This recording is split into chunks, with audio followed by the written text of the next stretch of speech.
Hello नमस्कार जय हिंद वंदे मातरम साथियों। स्वागत है आपका दीपक विद स्टडी पॉइंट में। राष्ट्र हित में शिक्षा आदेशित दीपक शर्मा द्वारा। तो चैप्टर 1 वर्णमाला पहले से हमारे यूट्यूब चैनल पर डला हुआ है, आप जाके देख सकते हैं। ये दूसरा चैप्टर है शब्द। रचना के आधार पर शब्द कितने प्रकार के होते हैं। रूढ़ शब्द, यौगिक शब्द, योग रूढ़ शब्द। तो जो साथी यूपी या किसी भी कम्पिटेटिव एग्ज़ाम की तैयारी कर रहे हैं उन सब के लिए हिंदी, जहाँ जहाँ हिंदी पूछा जाता है वहाँ के लिए बहुत ही ज़रूरी क्लास। तो पूछ लेता है सबसे पहला क्वेश्चन कि रचना के आधार पर शब्द कितने होते हैं। तो 3 प्रकार के होते हैं। नंबर फर्स्ट योग रूढ़ शब्द, रूढ़ शब्द होता है, यानी कि जितना छोटा शब्द रूढ़ उतना ही छोटा आपका उदाहरण होगा। जैसे घोड़ा, मुख, पासा या पास, यानी कि 2 अंक का। रूढ़ 2 अंक का है, यानी कि 2 डिजिट का है। तो आपका रूढ़ के उदाहरण भी जैसे देख लें। जो शब्द हमेशा किसी विशेष अर्थ को प्रकट करते हों तथा जिनके खंडों का कोई अर्थ ना निकले तो रूढ़ शब्द कहलाते हैं। ट्रिक है, जिन शब्दों का संधि विच्छेद ना हो, जैसे घोड़ा लिखा हुआ है तो घो धन डा, इसका कोई संधि विच्छेद तो कर दिया हमने लेकिन उसका कोई अर्थ नहीं है। घो मिस क्या होता है, डा मिस क्या होता है, और घोड़ा अपने आप में एक अर्थ निकलता है। इसी तरीके से मुख, यानी कि इनके खंड करने पर कोई अर्थ ना निकले और ये संधि करने, इनकी संधि होती नहीं है, संधि विच्छेद यानी कि होता नहीं है। तो घोड़ा हो गया पहला, घो प्लस रा, घो प्लस ड़ा बराबर घोड़ा। तो इस तरीके से संधि विच्छेद नहीं होता है रूढ़ शब्दों का। नेक्स्ट है आपका मुख। मुख का संधि विच्छेद हमने किया है, जैसे मुँह प्लस खा, तो संधि विच्छेद तो कर दिया लेकिन इसका कोई अर्थ नहीं निकलता। मुँह मिस क्या होता है, खा मिस क्या होता है, दोनों को मिला देंगे मुख तो संधि विच्छेद होता है। जैसे ही पाठशाला का संधि विच्छेद हम करेंगे तो पाठ प्लस शाला, तो इसमें अर्थ निकलता है। पाठ का अलग है और शाला का अलग अर्थ है, लेकिन यहाँ पर 2 ही शब्द होते हैं तो एक अक्षर का कोई भी अर्थ नहीं निकलता है, उसे रूढ़ कहते हैं। ये आपके एग्जाम्पल हो गए घोड़ा, मुख, पासा, पास, नाक, कान, ये सारे रूढ़ शब्दों में आते हैं। तो इसी प्रकार हमारे चैनल को सब्सक्राइब कर दीजिए साथियों। और दूसरा होता है यौगिक शब्द। यौगिक जिसका उल्टा होता है रूढ़ का, उसमें क्या होता है, संधि विच्छेद हो जाता है। जैसे जो शब्द अन्य शब्दों के योग से बनते हों और जिन्हें हम अलग अलग खंडों में बांट सकते हों, इन्हें यौगिक कहते हैं। ट्रिक, जिनका संधि विच्छेद हो जाए उन्हें यौगिक कहते हैं। जैसे श्रम शब्द में शब्दांशों का जोड़ने से बने शब्द इस प्रकार होते हैं।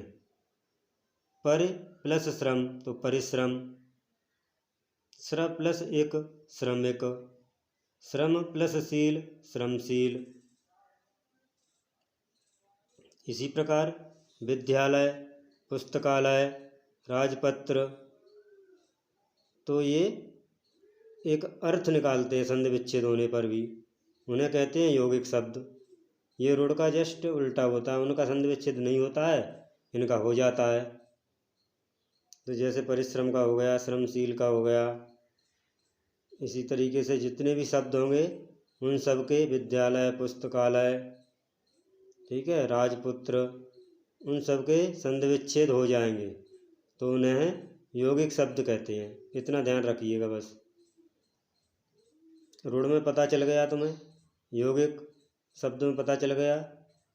अब आपका योग रूढ़ शब्द होता है। योग रूढ़ में क्या होता है, ऐसे शब्द जो यौगिक एक से अधिक शब्दों से बने हों, यानी कि एक से अधिक शब्दों से बनते हैं परंतु ये सामान्य अर्थ प्रकट न करके किसी विशेष अर्थ का भाव प्रकट करते हैं, वे योग रूढ़ कहलाते हैं। जैसे ट्रिक, सभी बहुब्रीहि समास योग रूढ़ होते हैं। बहुब्रीहि समास तो पढ़ा होगा, नहीं पढ़ा है तो मैं भी पढ़ाऊँगा आगे, देख लीजिएगा आप। जैसे लंबोदर, लंबी है भुजा जिसकी, तो अलग ही अर्थ निकलता है। तो ये योग रूढ़ में आते हैं। नेक्स्ट है गजानन, चंद्रशेखर। इसी तरीके से आगे बारहसिंगा, नीलकंठ, चतुरानन। ये सभी जो बहुब्रीहि समास वाले उदाहरण होते हैं वो योग रूढ़ शब्दों में आते हैं, इतना ध्यान रखेंगे। तो तीनों शब्द आपके हो गए, रूढ़, यौगिक और योग रूढ़। तो पता चल रहा होगा हमें कि कौन से शब्द में ये पूछ लेता है कि कितने प्रकार के होते हैं। इसके बाद है आपका वाच्य की परिभाषा। वाच्य क्या होता है? कृतवाच्य और कर्मवाच्य। जैसे हम इंग्लिश में करते हैं एक्टिव और पैसिव वॉइस, वही हिंदी में इसमें वाच्य तीन होते हैं, बस उसमें भाववाच्य और बढ़ा दिया गया है हिंदी में, वो भी बताएंगे। लेकिन यहाँ पे वाच्य की परिभाषा देखेंगे। सबसे पहले परिभाषा याद हो ना हो उससे कोई मतलब नहीं है, लेकिन हमें उसका एग्जाम्पल, उसका नियम पता होना चाहिए। क्रिया के उस परिवर्तन को वाच्य कहते हैं जिसके द्वारा इस बात का बोध होता है कि वाक्य के अंतर्गत कर्ता, कर्म या भाव में से किसकी प्रधानता है। कर्ता की है, कर्म की है या भाव की है। तो कर्ता प्रधान होगा तो कृतवाच्य हो जाएगा, कर्म प्रधान होगा तो कर्मवाच्य हो जाएगा, भाव प्रधान होगा तो भाववाच्य हो जाएगा। इसी तरीके से इसका एग्जाम्पल देखते चलेंगे। वाच्य के भेद कितने होते हैं ये भी पूछ लेता है सीधा सीधा क्वेश्चन एग्जाम में। तो तीन भेद होते हैं। कौन कौन से होते हैं? लिख दिया है, कृतवाच्य, कर्मवाच्य, भाववाच्य। ये तीनों होते हैं, तो याद रखेंगे। सबसे पहला कृतवाच्य, दूसरा भाववाच्य और दूसरा कर्मवाच्य, तीसरा भाववाच्य। कृत, कर्म, भाव, ये तीन होते हैं। और वहाँ पर इंग्लिश में होता है आपका एक्टिव और पैसिव, कृतवाच्य और कर्मवाच्य ही, ओनली दो की बात की जाती है। तो इसी तरीके से आगे बढ़ते हुए कृतवाच्य को देखेंगे। क्रिया के उस रूपांतर को कृतवाच्य कहते हैं जिससे वाक्य में कर्ता की प्रधानता का बोध हो। उदाहरण के लिए मोहन केला खाता है, तो कर्ता कौन है? कौन केला खाता है? मोहन। अजय पुस्तक पढ़ता है, तो पुस्तक कौन पढ़ता है? अजय। तो यहाँ पर कर्ता प्रधान है, तो ये कृतवाच्य के उदाहरण हो गए। तो इसी तरीके से एक बार फिर क्रिया के उस रूपांतर को कृतवाच्य कहते हैं जिससे वाक्य कर्ता की प्रधानता का बोध हो। मोहन केला खाता है, अजय पुस्तक पढ़ता है, रोहन बाजार जाता है। यानी कि जहाँ पर कर्ता कौन लगा के निकले, कौन करता है, तो वही कर्ता होता है। जैसे केला कौन खाता है? मोहन। पुस्तक कौन पढ़ता है? अजय। बाजार कौन जाता है? रोहन। इसी तरीके से कर्ता प्रधान हो वहाँ पर कृतवाच्य होता है। बस इतना ही पूछता है आपको एग्जाम में कि इनमें से कृतवाच्य कौन सा है, मोहन है, केला है या खाता है, वही बताना होता है। इसके बाद होता है नेक्स्ट कर्मवाच्य। क्रिया के उस रूपांतर को कर्मवाच्य कहते हैं जिससे वाक्य में कर्म की प्रधानता का बोध हो। जैसे कवियों द्वारा कविताएं लिखी गई, रोगी को दवा दी गई, उत्तर पुस्तिका पढ़ी गई।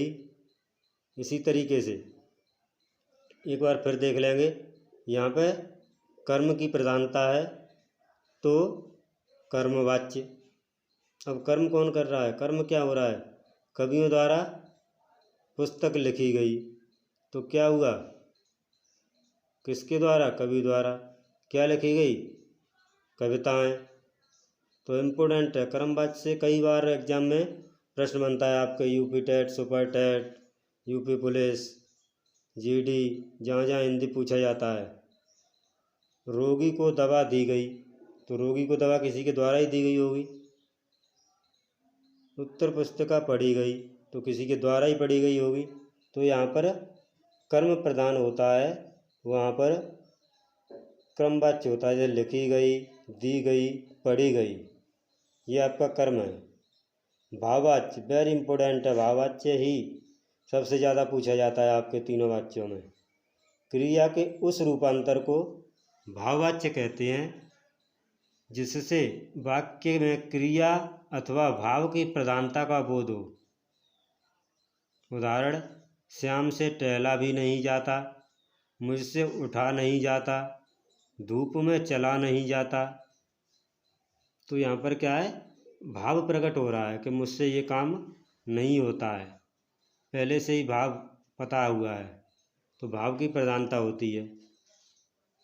श्याम से टहला नहीं जाता, मुझसे उठा नहीं जाता, धूप में चला नहीं जाता। इसी तरीके से ये ट्रिक है, नहीं वाला शब्द मिल जाए आपको और वाच्य पूछ ले तो उसमें आंख बंद करके भाववाच्य लगा दो। नहीं शब्द हमें मिल जाए और पता भी चल जाता है कि भाव हमारा प्रकट हो रहा है कैसे, जैसे ये काम मुझसे नहीं हो पाता है। तो उसी तरीके से ये हमारा भाववाच्य पूरा हुआ। कृतवाच्य से कर्मवाच्य, जैसे एक्टिव पैसिव बनाते हैं इंग्लिश में, उसी तरीके से हिंदी में भी बनवा लेता है कभी कभी, तो वो भी देख लेंगे। नीचे कुछ उदाहरण दिए जा रहे हैं कृतवाच्य और कर्मवाच्य के। तो ये सचिन मैच खेलने चेन्नई जाएंगे, तो ये हो गया कृतवाच्य। कर्मवाच्य कैसे होगा, सचिन के द्वारा मैच खेलने चेन्नई जाया जाएगा, ये आपका कर्मवाच्य हो गया। यहाँ पे कर्ता प्रधान है, यहाँ पे कर्म प्रधान है। नेक्स्ट है राकेश, ये सचिन आपका क्या है, कर्ता है, तो कृतवाच्य। खेलने जाएंगे वो आपका कर्मवाच्य। राकेश पुस्तक पढ़ रहा है, तो इसमें राकेश कर्ता प्रधान है। राकेश के द्वारा पुस्तक पढ़ी जा रही है, ये आपका कर्म प्रधान है। मित्र विपत्ति में मदद करते हैं, तो मित्रों के द्वारा विपत्ति में मदद की जाती है।